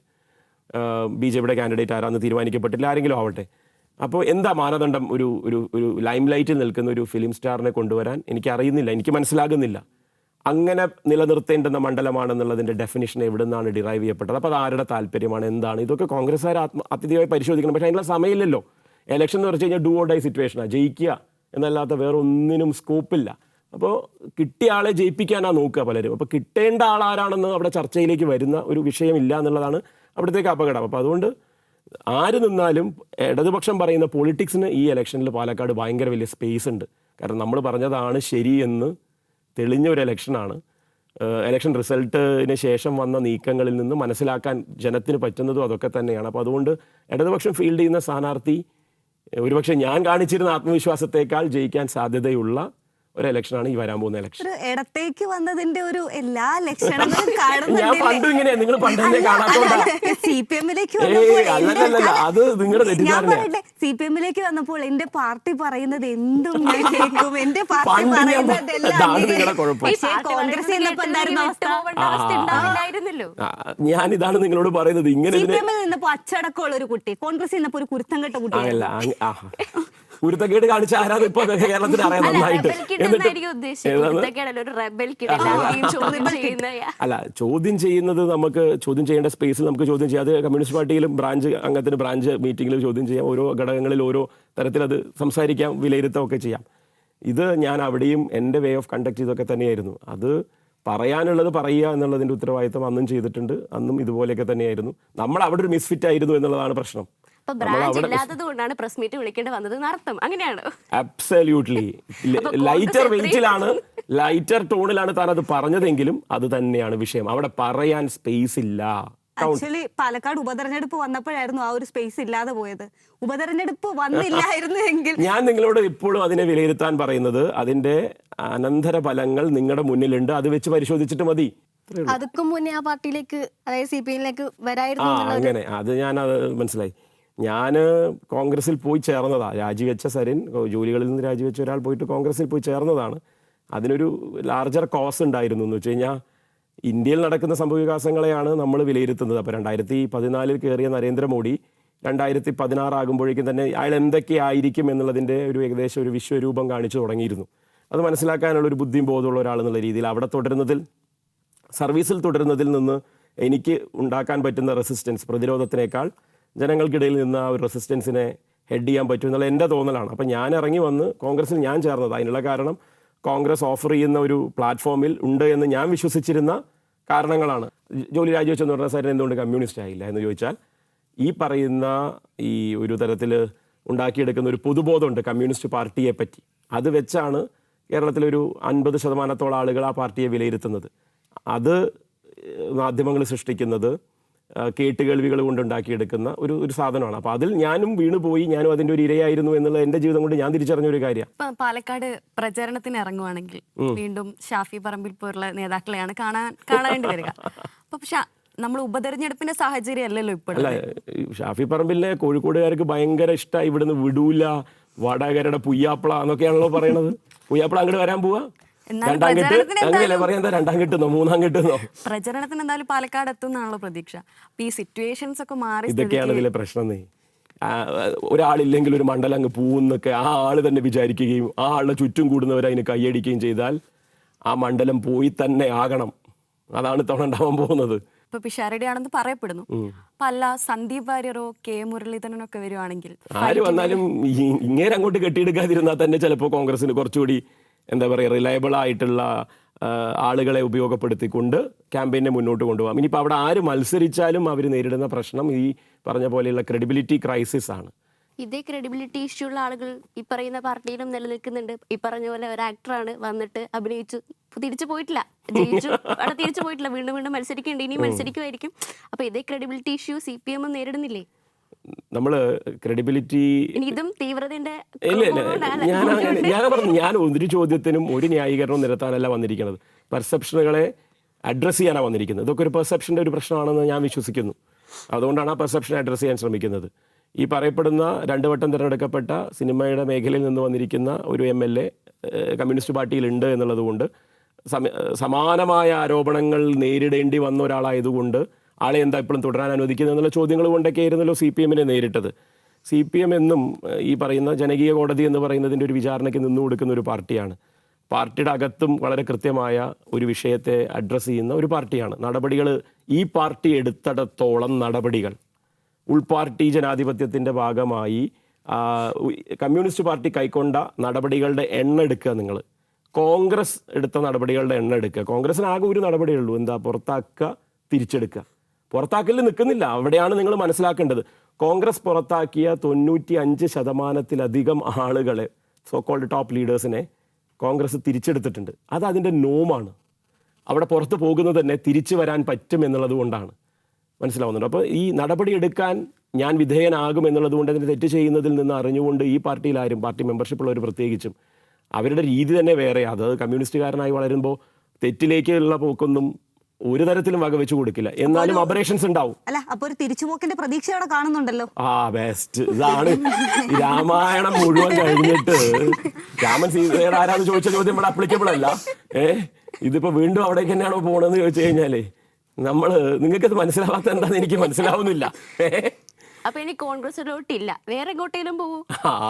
അത് പറഞ്ഞപ്പോഴാണ് നമ്മൾ ഇടയ്ക്ക് കഴിഞ്ഞ പാലക്കാട് കണ്ടൊരു വിഷ്വൽ ഉണ്ട്. ഷാഫി പറമ്പിൽ പോകുമ്പോൾ സരിനേട്ടൻ അവിടെ നിന്നിട്ട് ഷാഫി ഞാനിവിടെ ഉണ്ട് കേട്ടോ, അവിടെ തന്നെ ഉണ്ടായാൽ മതി എന്നൊരു പറച്ചില്. MBBS കഴിഞ്ഞിട്ട് സിവിൽ സർവീസിലേക്ക് പോയ സരൻ, അത് കഴിഞ്ഞിട്ട് കോൺഗ്രസിലേക്ക് പോയ സരൻ, അത് കഴിഞ്ഞിട്ട് CPM-ലേക്ക് പോയ സരൻ. ഇനി സരൻ എങ്ങോട്ട്? ഇത് പഴയ KPCC പ്രസിഡന്റ് ചോദിച്ചപ്പോൾ പഴയ KPCC പ്രസിഡന്റ് പറഞ്ഞ മറുപടി എൻ്റെ ചോയ്സാണ്, ഞാൻ എപ്പോൾ വേണമെങ്കിലും എവിടേക്ക് വേണമെങ്കിലും പോകുന്നായിരുന്നു എന്ന് അയാൾ പറഞ്ഞ ഉത്തരം ഞാൻ പറഞ്ഞു. അയാൾ പറഞ്ഞ ഉത്തരം പറഞ്ഞു. ഇതാണ് കോൺഗ്രസ്സുകാരൻ്റെ ഉത്തരം. പക്ഷേ ഒരു കമ്മ്യൂണിസ്റ്റുകാരൻ എന്നുള്ള രീതിയിലും അത് പരുവപ്പെട്ട് വരുന്ന ഒരാളെന്നുള്ള രീതിയിലും ഞാൻ എന്താണെന്ന് എനിക്ക് വിശ്വാസമുള്ളിടത്തോളം കാലം ഞാൻ എന്തായി തീരില്ല എന്നുള്ള എനിക്കൊരു ബോധ്യമുണ്ട്. അത് മറ്റുള്ളവരുടെ മുന്നിൽ ഉത്തരം പറഞ്ഞു കൊടുത്തൊന്നുമല്ല കാണിക്കേണ്ടത് എന്നാണ് ഞാൻ വിശ്വസിക്കുന്നത്. കാലം തെളിയിക്കും. ഇനി നമുക്ക് മറ്റൊരു ഗെയിമിംഗ് സെഷനിലേക്ക് പോയാലോ? ഇങ്ങനെ തുടർന്നുകൊണ്ടേയിരിക്കും. ആയിക്കോട്ടെ. ഒരു മടുപ്പില്ലല്ലോ, ഞങ്ങൾ നല്ല എന്റർടൈനിങ് അല്ലേ? അപ്പോ ഇതില് നമുക്ക് ചോയ്സ് ഉണ്ടല്ലേ? എടുക്കാനുള്ള ചോയ്സ് ഉണ്ട്. അപ്പോ ഇതില് കുലുക്കിയിട്ടൊരു പേര് കയ്യിലോട്ട് തരും, അതിൽ നിന്നൊരു പേരെടുക്കുക. 45 സെക്കൻഡേ ഉള്ളൂ ടൈം. അതിനെ കുറിച്ചിട്ട് ആരെയാണോ കിട്ടുന്നത് അവരെ കുറിച്ചിട്ട് 45 സെക്കൻഡ്സ് പറയണം. ജസ്റ്റ് പറഞ്ഞാൽ മതി. ഡംഷറാട്സ് പോലെ പറഞ്ഞ് മനസ്സിലാക്കിപ്പിക്കുക അങ്ങനെയൊന്നുമില്ല. ഞങ്ങൾക്ക് ഒരു വിക്കിപീഡിയ ആവശ്യമില്ല. സരിൻ ബ്രോന്റെ അഭിപ്രായം അല്ലെങ്കിൽ ആ പേര് കേട്ടാൽ സരിൻ ബ്രോന്റെ മനസ്സിൽ കേരളം എന്നുള്ള എന്താ പറയാ ജോഗ്രഫിയിൽ നിൽക്കുന്ന കാര്യങ്ങളാണ് അതിന്റെ പുറത്തേക്കൊക്കെ പോകുന്നുണ്ട്. ഇതും കേരളത്തിന്റെ ഉള്ളിൽ തന്നെ നിൽക്കുന്നവരാ. ആരാണ് ഇട്ടിരിക്കുന്നത്? രാഹുൽ ഈശ്വര.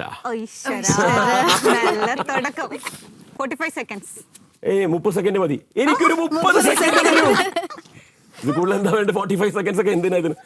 എവിടെയാ എന്താ പറയേണ്ടതെന്ന് അറിയാത്ത, എന്നാൽ എവിടെയും എന്തും വിളിച്ചു പറയാൻ ലൈസൻസ് ഉണ്ട് എന്ന് സ്വയം വിശ്വസിക്കുന്ന, ഞാനാണ് കേരളത്തിലെ അഭിപ്രായ രൂപീകരണത്തിൻ്റെ കുന്തമുന എന്ന് പറയുന്ന, സ്വന്തം വീട്ടിൽ മക്കളോട് ഞാൻ ആലോചിക്കാറുണ്ട് ആ കുട്ടികളുടെയൊക്കെ ഈ ഇയർ ഡ്രമൊക്കെ ഒന്ന് പരിശോധിക്കണം. അതൊക്കെ പൊട്ടിപ്പോയിട്ടുണ്ടാവും ഉറപ്പാണ്. കാരണം ട്രോമ അത്രമാത്രം സ്വന്തം ഫാമിലി ബാക്ക്ഗ്രൗണ്ടിൽ തന്നെ അയാൾ അറിയാതെ ഇൻഫ്ലിക്റ്റ് ചെയ്യപ്പെടുന്നുണ്ട്. കാരണം അയാളുടെ പ്രകൃതി അതായതുകൊണ്ടാണ്. ഞാൻ ആ രീതിയിലാണ് പറഞ്ഞത്, അത് വേറൊരു തരത്തിലുമല്ല. അപ്പോൾ അതുകൊണ്ട് തന്നെ രാഹുൽ ഈശ്വർ ഒരു സീറ്റിന് വേണ്ടി ഒക്കെ ശ്രമിച്ചു എന്നാണ് ഞാൻ കേട്ടത്. അത് കിട്ടാതെ ഇപ്പോൾ കുറച്ച് സൈലന്റ് ആയിട്ടുണ്ടെന്നൊക്കെ തോന്നുന്നു. രാഹുൽ ഗാന്ധി, രാഹുൽ മാങ്കൂട്ടത്തിൽ, രാഹുൽ ഈശ്വർ. എന്താ പറയുക, സവർണ ഹിന്ദുത്വത്തിന്റെ ആളുകളെയാണല്ലോ നിങ്ങൾ തരണത്. നേരത്തെ ഒരു സവർണ ഹിന്ദുത്വം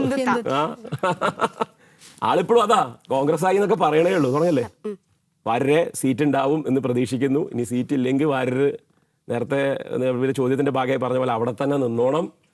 അപകടമൊന്നും കാണിക്കരുത്. കാരണം കോൺഗ്രസ് എന്ന് പറഞ്ഞു കഴിഞ്ഞാൽ ഇന്ത്യയിൽ മുഴുവൻ എവിടെ വേണമെങ്കിലും മത്സരിക്കാൻ സ്പേസ് തരുന്നൊരു പാർട്ടിയാണ്. ഇനി കേരളത്തിൽ സാധ്യതയില്ലെങ്കിൽ ജയിപ്പിച്ച് എന്താ പറയുക, രാജ്യസഭയിൽ നിന്ന് പല സംസ്ഥാനങ്ങളിൽ നിന്നും ജയിപ്പിക്കാനുള്ള MLA-മാരുണ്ടല്ലോ പല സ്ഥലത്തും. അപ്പോൾ അതൊക്കെ നോക്കുക. പിന്നെ ഈ പറയുന്ന ഞാൻ നേരത്തെ പറഞ്ഞ പോലെ ഈ സവർണ ഹിന്ദുത്വത്തിൻ്റെ ഒരു ലേബൽ താങ്കളിൽ ഇപ്പോഴും അവശേഷിക്കുന്നുണ്ടോ എന്ന് താങ്കൾ ആത്മപരിശോധന നടത്തുക. സന്ദീപ് വാര്യർ ഇതിനൊരു റിപ്ലൈ തരുന്നതിന് ഞാൻ കാത്തിരിക്കുകയാണ്. തരും. നിങ്ങളെ ഒന്നുകൂടി ആക്കാൻ വേണ്ടിയില്ല ഞാൻ ഇങ്ങനെയൊക്കെ പറഞ്ഞു തന്നത്. ചാണ്ടി ഉമ്മൻ, ശ്രീ ഉമ്മൻചാണ്ടിക്ക് 3 മക്കളാണ്. അതിൽ 2 മക്കൾ ഇപ്പോൾ മത്സരിക്കുമെന്ന് പറയപ്പെടുന്നു. ഒരു മകൻ എന്നുള്ള രീതിയിൽ മത്സരിച്ച് ജയിച്ച ഒരാളാണ് ചാണ്ടി ഉമ്മൻ. ആ മകൻ എന്നുള്ള മേൽവിലാസത്തിനും അപ്പുറം കോൺഗ്രസിൻ്റെ പ്ലാറ്റ്ഫോം ഉപയോഗിച്ച് കൂടുതൽ പോസിറ്റീവായിട്ടുള്ള കാര്യങ്ങൾ ചെയ്യാനുള്ള കെൽപ്പുണ്ടെന്ന് തെളിയിക്കാനുള്ള ഒരു അവസരം കിട്ടി. 2.5 വർഷം തെളിയിച്ചോ ഇല്ലയോ എന്നുള്ളത് പുതുപ്പള്ളി ഇപ്പോൾ വിധി എഴുതും. ഇനി ഇതൊക്കെ തന്നെയാണെങ്കിലും ശരി, അപ്പ അപ്പ അപ്പ എന്നുള്ള വിളി കുറച്ച് പിന്നെ അദ്ദേഹത്തിന്റെ അപ്പൻ അപ്പ എന്നല്ലാതെ വേറെ ആരും അങ്ങനെയല്ല, വിളിക്കാനാ? ഓരോ ഇപ്പൊ എന്താ പറയുക, അപ്പനിട്ട കല്ലെന്ന് പറഞ്ഞിട്ട് വെറുതെ സ്മരിക്കുകയാണ് ഉമ്മൻചാണ്ടി സാറിനെ. മനസ്സിലാവുന്നുണ്ടോ? ആ അത് കല്ലറയിലേക്ക് പോയിട്ടല്ലേ സരൻ ഒരു ഇലക്ഷനിലേക്ക് അത് നടന്നു നീങ്ങിയത്? അത് സ്വാഭാവികമായിട്ടും എനിക്ക് ഗുരുത്വം ഉണ്ട് എന്നുള്ളത് കൊണ്ട് കൂടിയാണത്. ഭൂഗുരുത്വമല്ല, ഗുരുത്വം. മനസ്സിലായോ? പൊളിറ്റിക്സ് എന്താണ് എന്ന് അറിയാത്ത ഒരാളാണ് പൊളിറ്റിക്കലായിട്ടുള്ള ഒരു മേഖലയിൽ വന്ന് ഇടപെട്ടത്. എന്നിട്ട് ഞാൻ കോൺഗ്രസിലേക്കാണ് വന്നെന്ന് പറഞ്ഞല്ലോ. അന്ന് മനുഷ്യരോട് എങ്ങനെ പെരുമാറണം എന്ന് എന്നെ പഠിപ്പിച്ചെന്ന ഒരാളാണ്. അയാൾ എൻ്റെ ഗുരുസ്ഥാനീയനായിരിക്കും. ഞാൻ ഈ ഗുരുനിന്ന അങ്ങനെ കൊണ്ടു നടക്കുന്ന ഒരാളല്ല. ചിലരൊക്കെ ഉണ്ട് ഈ ഗ്രൂപ്പിൽ നിന്ന് ഇങ്ങനെ മാറി അപ്പുറത്ത് പോയി ഈ ഗ്രൂപ്പിനെ ഫിനിഷ് ചെയ്ത്, അതൊക്കെ ഈ ഷോയുടെ പരിമിതിയിൽ വരാത്തത് കൊണ്ട്. കാരണം അത് ലൈറ്ററായിട്ട് പോകേണ്ട കാര്യങ്ങളല്ലേ. ഓ, ചണ്ടിയമ്മനെ കുറിച്ച് പറഞ്ഞ സമയം കഴിഞ്ഞില്ലേ? ഓ നിങ്ങൾ ആരാ? പറ. നിങ്ങൾ ആരോടാണ് പറയുന്നത്? 11-ാം തീയതിക്ക് മുന്നേ നിങ്ങൾ തയ്യാറിയെന്ന് ഞാൻ വിശ്വസിക്കാം. അപ്പോൾ 11-ാം തീയതി മോഡി വരുന്നുണ്ട്. എനിക്ക് തോന്നുന്നു ഗംഭീര കേരളത്തിന് മുന്നിലുള്ള പ്രഖ്യാപനങ്ങൾ നടക്കാൻ സാധ്യതയുണ്ട്. ആ എയിംസ് ഇനി താൻ കൊണ്ടുവന്നതാണെന്ന് താൻ ക്രെഡിറ്റ് എടുത്തോ, അതൊന്ന് തരാനുള്ളതിൻ്റെ വഴി നോക്കുക. കാരണം കേരളം ആരോഗ്യരംഗത്ത് ഒരുപാട് ഇമ്പ്രൂവ് ചെയ്തിട്ടുണ്ടെങ്കിലും ഒരു നാഷണൽ പ്രീമിയർ ഇൻസ്റ്റിറ്റ്യൂട്ട് കേരളത്തിൽ വന്നാലുള്ള ഗുണങ്ങളുണ്ട്. പക്ഷേ തൻ്റെ ഗുണക്കേട് ആ തൃശ്ശൂരുകാർ അനുഭവിച്ചുകൊണ്ടിരിക്കുകയാണ്. ഇപ്പോൾ ഗുരുവായൂർ സീറ്റല്ല, വോട്ട് കേരളത്തിലെ എത്ര സ്ഥലങ്ങളിൽ വോട്ട് ചെയ്തിട്ടുണ്ട് എന്നുള്ളത് അറിയാത്ത ഒരാളാണ്. അപ്പോൾ ഗുരുവായൂരിലെ വോട്ടറാണ്. ഗുരുവായൂരപ്പൻ എല്ലാം കാണുന്നുണ്ടെന്ന് മനസ്സിലാക്കിക്കോളുക. ഇതിങ്ങനെ ഇങ്ങനെയൊക്കെ തന്നെയുള്ളത് നിങ്ങൾ എങ്ങനെ എഴുതിയിട്ടിരിക്കുന്നത്? ഒരാൾക്ക് വേണ്ടുന്നതാണ് നിങ്ങൾ എഴുതിയിടുന്നത് അല്ലേ? രമേശ് പിഷാരടി കൗണ്ടർ എന്നുള്ളൊരു പ്രയോഗം ഉണ്ടല്ലോ അല്ലേ ഈ റിയാലിറ്റി ഷോകളിലും കോമിക് സ്കിറ്റുകളിലും ഒക്കെ. അപ്പോൾ കൗണ്ടർ അടിക്കുക എന്നുള്ളൊരു സ്കിൽ തന്നെയാണ്. പ്രത്യേകിച്ച് മീഡിയയിലും അതെ കൗണ്ടർ വേണം. ന്യൂസ് പ്രസൻറ്റേഴ്സിനടക്കം അത് അടിക്കാനുള്ള സ്കില്ലില്ലെങ്കിൽ ഡിബേറ്റിൽ അവർ ഫ്ലോർഡായി പോകും. അപ്പോൾ അതുകൊണ്ട് കൗണ്ടറുകളുടെ ഉസ്താദായിട്ട് അനുഭവങ്ങളിൽ നിന്ന് കുറേ കാര്യങ്ങൾ പറയുന്ന ഒരാളാണെന്നുള്ള പോസിറ്റീവ് സാധനം എനിക്ക് എപ്പോഴും ഈ മനുഷ്യനെ പറ്റിയുണ്ട്. പക്ഷേ രാഷ്ട്രീയത്തിൽ കൗണ്ടറിന് കൗണ്ടറുണ്ട്. അപ്പോൾ അതൊക്കെ അറിഞ്ഞിട്ട് പാലക്കാട്ടേക്ക് വരിക. കാരണം ഉമ്മൻചാണ്ടി എന്ന് പറയുന്ന മനുഷ്യൻ്റെ കല്ലറയിൽ പോയത് ഇപ്പോൾ നേരത്തെ നിങ്ങൾ എന്നെ വെച്ച് പറഞ്ഞല്ലോ, അദ്ദേഹം ഒരു ഗുരുഭക്തി കാണിച്ചതായിരിക്കാം. അപ്പോൾ അവിടേക്കാണ് വരാൻ പോകുന്നത്. പക്ഷേ അങ്ങനത്തെ കൗണ്ടറുകൾ കൊണ്ട് മാത്രം ജനങ്ങളുടെ മനസ്സിൽ ഇടം കിട്ടില്ല. യഥാർത്ഥ മുഖം എന്താണെന്ന് വെളിപ്പെടും ആളുകൾക്ക്. അപ്പോൾ യഥാർത്ഥ മുഖം എന്താണോ അത് വെച്ച് തന്നെ ജനങ്ങളെ സമീപിക്കുക എന്നുള്ളതാണ് എനിക്ക് പറയാനുള്ള ഒരു ഉപദേശം എന്നല്ല, ഒരു കാര്യം. ഞാൻ വേറൊരു കാര്യം ചോട്ടെ, ഈ മൂടി വിട്ട് വേറെ കുറെ സൈബർ അറ്റാക്ക് നേരിട്ട ഒരു വ്യക്തിയല്ലേ സരിൻ. അപ്പോൾ സൗമ്യ സരിനും കുറെ ഇതുപോലുള്ള സൈബർ അറ്റാക്ക് നേരിട്ടിട്ടുണ്ട്. അപ്പോൾ നിങ്ങൾ രണ്ടുപേരിൽ ആരാണ് ഇതൊക്കെ എന്ത് എന്ന രീതിയിൽ എടുത്തിട്ടുള്ളത്? ഭാഗ്യം ഹൂ കേസ് വന്നില്ല. ഞാൻ നോക്കായിരുന്നു ഹൂ കേസ് വരില്ല എന്നുള്ളത്. മലയാളികൾ ഇപ്പോൾ ആ രണ്ട് വാക്കുകൾ ഉച്ചരിക്കാൻ ഭയപ്പെടുകയാണ്. പറഞ്ഞാൽ അത് എങ്ങനെയാ പറയുക എന്നുള്ളതാണ് പ്രശ്നം. ഞാൻ അതിൻ്റെ ആളാണ് ഇതൊക്കെ എന്ത് എന്നുള്ളത്. പക്ഷേ സൗമ്യ അങ്ങനെയല്ല. സൗമ്യ കൊടുത്തിട്ടേ പോവുള്ളൂ. സൗമ്യ മറുപടി കൊടുക്കും. കമൻ്റ് ഇട്ട് അവൻ്റെ വായടപ്പിക്കുന്ന രീതിയിൽ മറുപടി പറയും സൗമ്യ. കാരണം സൗമ്യയ്ക്ക് അത്രയും കൺവിക്ഷനുള്ള കാര്യങ്ങളെ സൗമ്യ പറയാറുള്ളൂ. സ്പേസ് അവിടെ ഉണ്ട് എന്നുള്ള കണ്ടിട്ട് എന്തും വിളിച്ച് പറയുന്നില്ല. ആരോഗ്യ വിഷയങ്ങളിൽ പറയും, സ്ത്രീ വിഷയങ്ങളിൽ പറയും, കുട്ടികളുമായി ബന്ധപ്പെട്ട വിഷയങ്ങളിൽ പറയും, മനസ്സിലാവുന്ന പോലെ പൊളിറ്റിക്സും പറയും. അതിൽ ആ പരിമിതികൾക്കുള്ളിൽ നിന്ന് സൗമ്യനെ പറഞ്ഞതിനെ വിമർശിച്ചാൽ സൗമ്യ അതിനുള്ള മറുപടി പറയും. വേറെ ഏതെങ്കിലും വഴിക്ക് പറഞ്ഞാൽ കേസും കൊടുക്കും. എത്രയോ കേസ് കൊടുത്തിട്ടുണ്ട്. എനിക്ക് തന്നെ ഞാൻ അറിയുന്ന കേസുകൾ തന്നെ 2-3 സൗമ്യ കൊടുത്തത്, അല്ലാതെയും കൊടുത്തിട്ടുണ്ടെന്നാണ് തോന്നുന്നത്. അപ്പോൾ സൗമ്യ ഇതിൻ്റെ പുറകെ കൂടുന്ന ആളാണ്. സൗമ്യയുടെ പൊളിറ്റിക്സും സരന്റെ പൊളിറ്റിക്സും ഒരേ ദിശയിലാണോ പോകുന്നത്? കുടുംബത്തിൽ എന്തെങ്കിലും പ്രശ്നം ഉണ്ടാക്കാനുള്ള ഉദ്ദേശമുണ്ടോ? അല്ലെങ്കിൽ ധൈര്യക്കുറവുണ്ടായിട്ടല്ല. സൗമ്യ അഭിപ്രായങ്ങളുള്ള ഒരാളാണ്, സ്ട്രോങ് ആയിട്ടുള്ള ഒപ്പീനിയൻസ് ഉള്ള ആളാണ്. എന്ന് വെച്ചിട്ടൊരു കക്ഷി രാഷ്ട്രീയത്തിൻ്റെതായിട്ടുള്ള ഐഡിയ സൗമ്യയുടെ മനസ്സിൽ ഭയങ്കരമായിട്ട് ഉറച്ചിട്ടുണ്ടെന്ന് എനിക്ക് തോന്നുന്നില്ല. അതായത് കോൺഗ്രസ്, CPM എന്നുള്ള രീതിയിലൊന്നുമുള്ള ഒരു ഉറച്ച ഒരു കക്ഷി രാഷ്ട്രീയത്തിൻ്റെ ലൈനില്ല. പക്ഷെ സ്വന്തം ഭർത്താവിൽ ഒരു വിശ്വാസമുണ്ട്. അതും ഒരു പൊളിറ്റിക്സ് ആണെന്നാണ് ഞാൻ മനസ്സിലാക്കുന്നത്. ഭർത്താവിനെ തിരുത്താറുണ്ടോ? പിന്നെ അതാണ് വിശ്വാസം എന്ന് പറഞ്ഞു കഴിഞ്ഞാൽ അക്സെപ്റ്റൻസ് അല്ല. എന്താണോ പറയേണ്ടത് അത് പറയുക എന്നുള്ളതിൻ്റെ ഉത്തരവാദിത്തമാണ്. കോൺഗ്രസിൽ നിന്ന് CPM-ലേക്ക് പോയിട്ടാകുമ്പോൾ എന്താ സൗമ്യ അത് പേഴ്സണലി എത്രത്തോളം എന്നെ ബാധിക്കും എന്നുള്ളതിലായിരുന്നു സൗമ്യയുടെ കൺസേൺ കൂടുതലുണ്ടായിരുന്നത്. എത്രത്തോളം അക്സെപ്റ്റ് ചെയ്യപ്പെടും ഇടതുപക്ഷത്തിൽ എന്നുള്ളതിൻ്റെ ഒരു ഭയമായിരുന്നു ഉണ്ടായിരുന്നു. വെച്ച് കഴിഞ്ഞാൽ ഇങ്ങനെയൊക്കെ പെട്ടെന്ന് ചെയ്തു കഴിഞ്ഞാൽ അത്ര പെട്ടെന്നൊന്നും സ്വീകരിക്കപ്പെടണമെന്നില്ല. പിന്നെ സരിൻ ഇത്രയും കഷ്ടപ്പെട്ടുണ്ടാക്കിയ ഒരു ഇമേജ് തകരയല്ലേ എന്നുള്ളതായിരുന്നു. ഞാൻ ആ ഇമേജ് കോൺഷ്യസ്നെസ്സിൻ്റെ തടവറയിൽ നിൽക്കുന്ന ഒരാളൊന്നുമല്ല. എനിക്ക് ശരിയെന്ന് തോന്നുന്ന കാര്യങ്ങളെ ഞാൻ മാക്സിമം കൺവേ ചെയ്യാൻ ശ്രമിക്കും. ചിലപ്പോൾ അതിൽ പരാജയപ്പെട്ടു പോയേക്കാം, പിരായിരികൾ സംഭവിച്ചേക്കാം. പക്ഷെ അതൊന്നും നമ്മളെ ഡിറ്റർ ചെയ്യുന്നില്ല, നമ്മളെ ഇതൊന്നും പിന്തിരിപ്പിക്കുന്നില്ല. അപ്പോൾ അതുകൊണ്ട് തന്നെ സൗമ്യയുടെ ഞാൻ നേരത്തെ പറഞ്ഞ നമ്മളിലുള്ള വിശ്വാസം എന്ന് പറയുന്നതിനെ 10-22 കൊല്ലം കൊണ്ടുണ്ടായതാ, അല്ല ഒരു രാത്രി കൊണ്ടുണ്ടായതല്ല. എല്ലാ പാർട്ടികളുടെയും തെറിവിളി ഒരുപോലെ വാങ്ങിച്ചു കൂട്ടിയ അപൂർവം വ്യക്തികളിൽ ഒരാളാണ് ആ ക്വസ്റ്റ്യന് വേണ്ടി കാത്തിരിക്കുകയായിരുന്നു. അപ്പം ഈ എതിർപ്പ് ഞാനേ ഉള്ളൂ. അപ്പം നമ്മളെ എതിർക്കുന്ന ആൾക്കാരെ അടിമുടി ക്യാൻസൽ ചെയ്യുന്ന, അസഭ്യം പറയുന്ന, അധിക്ഷേപിക്കുന്ന ഒരു കടൽനൽ കൂട്ടമായിട്ട് ഈ സൈബർ ഗ്രൂപ്പുകളൊക്കെ മാറുകയാണ്. അപ്പം അത് നല്ലതല്ല എന്നുള്ളതിൽ നമുക്ക് ആർക്കും അഭിപ്രായ വ്യത്യാസം ഉണ്ടാവില്ല. അപ്പം എങ്ങനെയാണ് അത്, പ്രത്യേകിച്ച് തെരഞ്ഞെടുപ്പ് കൂടി ആയതുകൊണ്ട്? നിങ്ങൾ ഏറ്റവും ബെസ്റ്റീസ് തമ്മിൽ അടി കൂടും ഇടയ്ക്ക് അല്ലേ? നമ്മൾ അടി കൂടുമ്പോൾ ആദ്യം പറയുക മറ്റേ ആളുടെ കുറ്റാണ്. നമ്മൾ സ്കോർ ചെയ്യാൻ ശ്രമിക്കുക അങ്ങനെയാണ് അല്ലേ? ഏത് അടിയിലും നമ്മൾ കുറ്റം പറഞ്ഞ്, എതിരാളിയുടെ കുറ്റം പറഞ്ഞാണ് സ്കോർ ചെയ്യാൻ ശ്രമിക്കുക. അപ്പോൾ സോഷ്യൽ മീഡിയ അത്തരം സ്കോറിംഗ് പോയിന്റ്സിനുള്ള നല്ല വേദിയാണ്. അപ്പോൾ അതുകൊണ്ട് എന്താ എളുപ്പം ഇവിടെ എന്ന് വെച്ചാൽ കുറ്റം പറയലാണ്. അപ്പോൾ അത് അങ്ങനെയാണ് എന്നുള്ളത് അതുകൊണ്ടാണ് ഭരിക്കുന്ന പാർട്ടിയെ വീഴ്ചകളുടെ പേരിൽ, കുറവുകളുടെ പേരിലൊക്കെ അറ്റാക്ക് മോഡിൽ പോയാൽ മതി. ഒന്നും ഭരിക്കുന്ന പാർട്ടിയാണെങ്കിൽ പ്രൂവ് ചെയ്തുകൊണ്ടിരിക്കണം, എന്താ ഞങ്ങൾ ബെറ്റർ ആയിരുന്നു, ഞങ്ങൾ നല്ലതായിരുന്നു എന്ന്. അപ്പോൾ അതുകൊണ്ട് തന്നെ കേരളത്തിൽ ഇപ്പോൾ BJP ആണെങ്കിലും കോൺഗ്രസ് ആണെങ്കിലും ലീഗ് ആണെങ്കിലും ആരാണെങ്കിലും ഇടതുപക്ഷ വിരുദ്ധം എന്ന ഒരു പൊസിഷനിങ് എടുത്തുകൊണ്ട് ഇതിനെ അറ്റാക്ക് ചെയ്ത് കുറ്റവും കുറവും പറയുന്ന ഒരു ലൈനിലേക്കാണ് പോകുന്നത്. ആ ഒരു സ്വഭാവത്തെ ഇപ്പം നമ്മൾ നവകേരളം എന്ന് പ്രൊജക്റ്റ് ചെയ്യുന്നത് എന്താണെന്ന് മനസ്സിലാക്കാനുള്ളൊരു ശ്രമം പോലും അപ്പുറത്ത് നടക്കുന്നില്ല. നമ്മൾ ചെയ്തു എന്ന് നമ്മൾ പറയാൻ ശ്രമിച്ച് ആളുകളിലേക്ക് എത്തിച്ചു കൊണ്ടിരിക്കുന്ന ആ ഡെലിവറി എന്തൊക്കെയാണ് എന്നുള്ളതും അസസ് ചെയ്യപ്പെടുന്നില്ല. അപ്പം നമ്മളെന്താവും, ഈ പറയുന്നതിനെ തിരിച്ച് നമ്മൾ കൗണ്ടർ ചെയ്യുന്നത് പോലെയും നമ്മുടെ ആർഗ്യുമെൻറ്റും ആവും. പക്ഷേ ഇതിൻ്റെ ഇടയിൽ ഈ ഒരു ബാലൻസിങ് കൊണ്ടുവരാൻ എല്ലാവരും ബോധപൂർവമായി ശ്രമിച്ചേ പറ്റൂ. അതൊരു കോൺഷ്യസ് എഫേർട്ട് ഇല്ലാതെ നടക്കുന്നു തോന്നുന്നില്ല. അല്ലെങ്കിൽ പിന്നെ നിർവ്വാണ ആ ലെവലിലേക്ക് നമ്മൾ എലിവേറ്റ് ചെയ്യപ്പെടണം. ഇതൊന്നും നമ്മളെ ബാധിക്കുന്നു. അതായത് മനുഷ്യരെ മുഴുവൻ അങ്ങനെ എത്തിക്കാൻ പറ്റില്ല. കാരണം മനുഷ്യർ ഇതിലാണ് അവരുടെ പെർസെപ്ഷൻ ഉണ്ടാക്കുന്നത്. ഈ യുദ്ധത്തിൽ നിന്ന് കിട്ടുന്ന കമൻറ്റ് ബോക്സ് നോക്കി അഭിപ്രായം ഉണ്ടാക്കുന്ന മനുഷ്യരുണ്ട്. അപ്പോൾ തെറിവിളികളും നെഗറ്റീവ് കമൻറ്റും കേട്ടാൽ അയാളുടെ ഒപ്പീനിയൻ അതിലേക്കാണ് ഫോക്കസ് ചെയ്യപ്പെടുക എന്ന് കണ്ടിട്ട് അങ്ങനെ പോലും സോഷ്യൽ മീഡിയയിലെ സൈബർ വിഭാഗങ്ങൾ ശ്രദ്ധിക്കുന്നുണ്ട്. വൈജ്ഞാനിക കേരളത്തിന്റെ സ്ട്രാറ്റജിക് അഡ്വൈസർ വിത്ത് 80,000 രൂപ സാലറി. ഞാൻ രാജിവെക്കുമ്പോൾ എൻ്റെ ശമ്പളം എത്രയായിരുന്നു അറിയോ മോളെ എന്ന് ചോദിക്കാൻ വരികയായിരുന്നു. പിന്നെ ഞാൻ ആലോചിച്ചു അതൊന്നും ചോദിച്ചിട്ട് കാര്യമില്ല, അവിടെ ഇത് കേൾക്കുക നമുക്കുള്ള ഉത്തരവാദിത്തം. ഒരു ഉത്തരവാദിത്തം ഏറ്റെടുക്കുന്നതിനോടൊപ്പമുള്ള റെമ്യൂണറേഷനാണത്. അപ്പോൾ ആ 80,000 ഫോക്കസ് ചെയ്യപ്പെട്ടു എന്നുള്ളതൊരു അല്ല, 80,000 ഫോക്കസ് ചെയ്തല്ല, ഞാൻ പറഞ്ഞപ്പോൾ ആ ഒരു ഫ്ലോയിൽ പോയത്. ശരിക്കും എന്താ പണി അവിടെ? കേരളത്തിന് ജോബ് റെഡിയാക്കുക എന്നുള്ളതാണ് നമ്മളുടെ ഉത്തരവാദിത്തം. വിജ്ഞാന കേരളം എന്നുള്ള ഒരു പ്രയോഗം കൊണ്ട് ആ അർത്ഥം അങ്ങോട്ട് പൂർണ്ണമായി കൺവേ ചെയ്യപ്പെടുന്നില്ല. അത് പക്ഷേ ഒരു സർക്കാർ പ്രോഗ്രാം ആയതുകൊണ്ട് ആ പേരിലാണ് നമ്മളതിനെ കോയിൻ ചെയ്തതും അത് മുന്നോട്ട് വെച്ചതും ഒക്കെ ആയിട്ട്. അപ്പോൾ നമ്മളിൽ സ്കിൽ സെറ്റ് എങ്ങനെ ഉണ്ടാക്കിയെടുക്കേണ്ടതെന്നുള്ള ചോദ്യത്തിന് ഈ കാലം തരുന്ന ഉത്തരങ്ങൾ നമ്മൾ കണ്ണടച്ചിരുട്ടാക്കിയിട്ടൊന്നും കാര്യമില്ല. അത് പെട്ടെന്ന് നമ്മളിലേക്ക് കൊണ്ടുവരിക എന്നുള്ളതാണ്. അപ്പോൾ ഈ യൂത്തിനെ എങ്ങനെ ജോബ് റെഡിയാക്കാം, ഈ യൂത്തിന് എങ്ങനെ ജോബ് റെഡിയാക്കാം, ഈ രണ്ട് കാര്യങ്ങളും കേരളത്തിൽ തന്നെ ഇവിടുത്തെ ടാലൻറ്റിനെ റീറ്റെയിൻ ചെയ്യാൻ പറ്റുന്ന സംവിധാനങ്ങൾക്ക് വേണ്ടിയുള്ള മെനക്കെട്ട പണിയുടെ സ്ട്രാറ്റജിക് ഉപദേശം കൊടുക്കുക എന്നുള്ളതാണ് എൻ്റെ ഉത്തരവാദിത്വം. നമ്മൾ സ്കൂളിലൊക്കെ ബുജി എന്ന് പറയുന്ന കൈൻഡ് ഓഫ് കുട്ടിയായിരിക്കും സരിബ്രോ എന്ന് തോന്നുന്നു. അപ്പം അതിൻ്റെ ടീച്ചർമാരോട് ചോദിച്ചാൽ മതി, അവർ പറഞ്ഞുതരും. ഇതുപോലൊരു വിളവനെ കണ്ടിട്ടില്ല എന്ന് അവർ പറയാം. പക്ഷേ ഇപ്പോൾ നോക്കുമ്പോഴേ നല്ലൊരു സ്റ്റേബിളായിട്ടുള്ള ഒരു കരിയറൊക്കെ വിട്ടിട്ടാണല്ലോ രാഷ്ട്രീയത്തിലേക്ക് വന്നത്. ഇതൊരു മോശം പരിപാടി ആണെന്നല്ല കേട്ടോ. തിരിഞ്ഞു നോക്കുമ്പോൾ എപ്പോഴെങ്കിലും വേണ്ടില്ലായിരുന്നു അങ്ങനെ തോന്നിയിട്ടുണ്ടോ? ഞാനല്ല എപ്പോഴും മറ്റുള്ളവരുടെ ചോയ്സസിനെ മാനിക്കുന്ന ഒരാളാണ്. അപ്പം ഞാൻ അതിലൂടെ ആഗ്രഹിക്കുന്നത് എൻ്റെ ചോയ്സുകൾ മാനിക്കപ്പെടണം എന്നുള്ളതാണ്. MBBS was my choice. ഞാനതിന് ഒരുപാട് കഷ്ടപ്പെട്ടിട്ടുണ്ട്, ആ കഷ്ടപ്പെടൽ ആസ്വദിച്ചിട്ടുണ്ട്, അത് നേടിയതിന് ശേഷം അതിൽ തുടരണോ വേണ്ടോ എന്നുള്ളത് it's again my choice. And ഞാൻ ആ ചോയ്സ് എടുക്കുമ്പോൾ ഞാൻ സ്വാർത്ഥനായിട്ടല്ല സിവിൽ സർവീസിലേക്ക് പോകാൻ ആഗ്രഹിച്ചത്. ഞാൻ എൻ്റെ ഒരു നിസ്വാർത്ഥതയുടെ എലമെൻറ്റിനെയാണ് അതിലൂടെ റിഫ്ലക്റ്റ് ചെയ്യിപ്പിച്ചതെന്നാണ് ഞാൻ മനസ്സിലാക്കുന്നത്.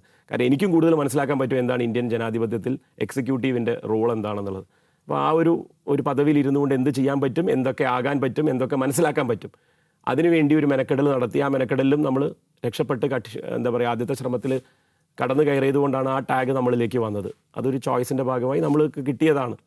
അതിന്ന് ഇറങ്ങിപ്പോരൽ വീണ്ടും ഇറ്റ് വാസ് മൈ ചോയ്സ്. യൂട്യൂബിലും ഇൻസ്റ്റാഗ്രാമിലും ഒക്കെ വരുന്ന വീഡിയോസ് ഒക്കെ ശ്രദ്ധിച്ചിട്ടുണ്ടോ? ശ്രദ്ധിക്കാറുണ്ട്. ആ അപ്പൊ അതിൽ പക്ഷെ നമ്മള് ഫേസ്ബുക്ക് തലമുറ എപ്പോഴും അതാണ് അതിന്റെ ഒരു പ്രശ്നം. അത് സീനില്ല.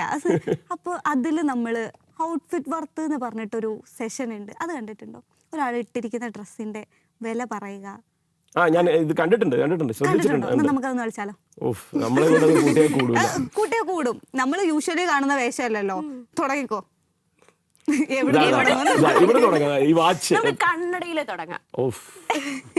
ആയിക്കോട്ടെ. ഈ ബ്രാൻഡ് ഏതാണെന്നറിയോ മോളൂ? ഞാൻ നോക്കി പറഞ്ഞുതരാം. ഏതോ ചൊത്തല ബ്രാൻഡാണ്. ചൊത്തല എന്നൊരു പ്രയോഗമുണ്ട് ഞങ്ങളുടെ നാട്ടിൽ. ഇതിൽ എഴുതിയിട്ടില്ല. അപ്പൊ പിന്നെ ഏതോ ചാത്തനാ. എന്നാലും പറഞ്ഞോളൂ, എനിക്ക് ഏകദേശം ഇതിന്റെ വില അറിയാം. സ്റ്റിൽ ഫ്രെയിമിന് ഒരു അത്യാവശ്യം ഒരു റേറ്റ് വരുമല്ലോ. ഒരു കണ്ണടയ്ക്ക് എത്ര റേറ്റ് ആയി ഉണ്ടാവും? അല്ല, ഇത് 3 കൊല്ലമായി ഞാൻ യൂസ് ചെയ്യുന്നു. അപ്പൊ ഡ്യൂറബിലിറ്റി നോക്കിയിട്ടാണ് നമ്മൾ ഓരോ പ്രൊഡക്റ്റ് കൊടുക്കുക. അത് എന്താണെങ്കിലും കാരണം കാശ് അത്രയ്ക്കൊന്നും ഇല്ലേ. അതുകൊണ്ട് അതെ അതെ അതെ അതെ ഈ സാലറി എന്ന് പറയുന്നത് ഈ പൊതുപ്രവർത്തനത്തിൽ നിൽക്കുന്ന ഒരാൾക്ക് അയാളുടെ സേവിങ്സിലേക്ക് പോകാനുള്ള സാധനമല്ല. അയാൾ ആ ഒരു മാസം മുന്നോട്ട് പോകുമ്പോൾ അയാൾക്ക് വരുന്ന ചെലവുകളുടെ ഭാഗമായിട്ട് എന്ന് വെച്ചാൽ അയാൾക്ക് വരുന്ന ചെലവ് അയാളുടെ കാര്യത്തിനല്ല. അതാണ് നിങ്ങൾ മനസ്സിലാക്കേണ്ടത്. ആ ചെലവിന്റെ ഭാഗമായിട്ട് ഈ ചെലവ് മേടിച്ചപ്പോൾ എത്ര രൂപ? ഇതിനൊരു 5000 രൂപയായിട്ടുള്ളൂ. പിന്നെ ലെൻസിന് കൂടി ചേർത്ത് ഒരു 8000 രൂപയായിട്ടുണ്ടാവും. ഇത് ആന്റി ഗ്ലെയർ പോലും അല്ല. ഇതിനൊരു 1000 രൂപയൊക്കെ ഉള്ളൂ. ഇതൊരു അത്ര ഒരു ബ്രാൻഡഡ് അല്ല.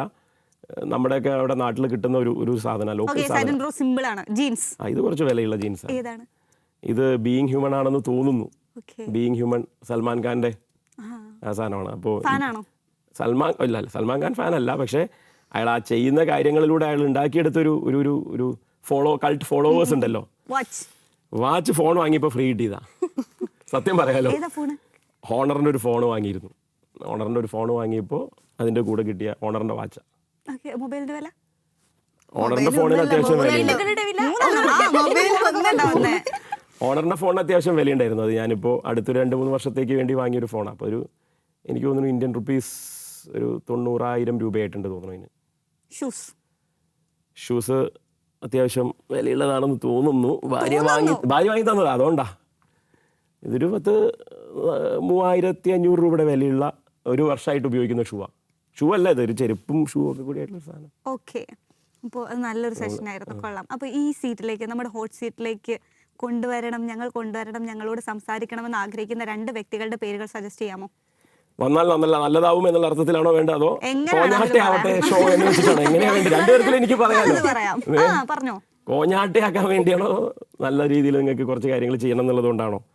എനിക്ക് തോന്നുന്നത് എന്താ അറിയോ, നിങ്ങൾ ഇപ്പം നിങ്ങളുമായിട്ടുള്ള വൈബിൽ ജെല്ല് ചെയ്യുന്ന ഒരു തലമുറയിൽപ്പെട്ട ആളാണ് ഞാൻ. ഒരു 60 വയസ്സിന് അപ്പുറമുള്ളവരെ നിങ്ങൾക്ക് ഇതുപോലെ മെരുക്കാൻ പറ്റുമോ എന്നറിയാൻ വേണ്ടി 60 വയസ്സിന് മുകളിൽ പോയ 2 പേരെ കൊണ്ടുവരിക.